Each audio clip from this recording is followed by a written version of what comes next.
Prodi S1 Farmasi Angkatan 2019 Universitas Megarizky Makassar. Pada kesempatan kali ini, kami akan membahas mengenai sistem saraf pusat. Namun, terlebih dahulu, saya akan memperkenalkan anggota-anggota dari kelompok kami, yaitu Yulianti, Nabila Hasbullah Putri, Debita Arrambua, Nur Fitrahmia, Anissa Septiana, Fofi Andaresta, dan Junaidi Musa. Nah, langsung saja kita masuk ke dalam pembahasannya ya teman-teman. Baiklah, di sini saya akan menjelaskan mengenai sistem saraf pusat. Sistem saraf pusat atau SSP adalah sistem saraf yang terdiri dari otak, sumsum tulang belakang, dan sel saraf atau neuron. Sistem saraf ini yang mengatur pergerakan tubuh kita dan berfungsi sebagai pengendali utama pada tubuh. Secara garis besar, terdapat 3 bagian pada sistem saraf pusat. Yang pertama, otak. Otak adalah mesin pengendali utama dari segala fungsi tubuh. Seperti yang disebutkan, organ ini merupakan bagian dalam sistem saraf pusat manusia. Jika saraf pusat merupakan pusat kontrol tubuh, maka otak adalah markas besarnya. 2. Sumsum tulang belakang. Sama dengan otak, sumsum tulang belakang juga merupakan bagian dari susunan saraf pusat. Sumsum tulang belakang langsung terhubung ke otak melalui batang otak dan kemudian mengalir sepanjang ruas tulang belakang. 3. Sel saraf atau neuron.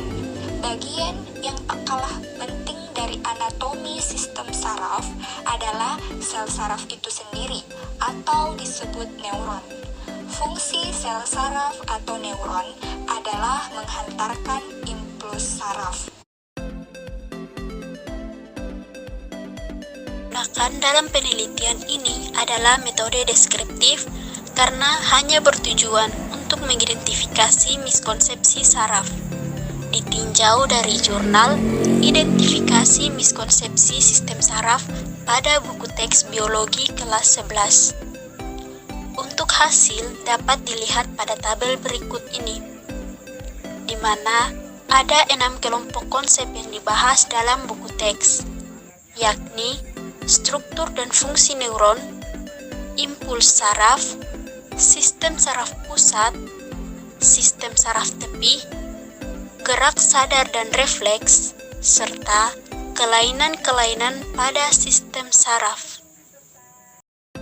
Baiklah, selanjutnya kita masuk pada pembahasan di mana berdasarkan hasil analisis penelitian yang sudah dilakukan bahwa dari 6 kelompok konsep yang dibahas dalam buku teks, ditemukan miskonsepsi paling banyak terdapat pada sistem saraf pusat.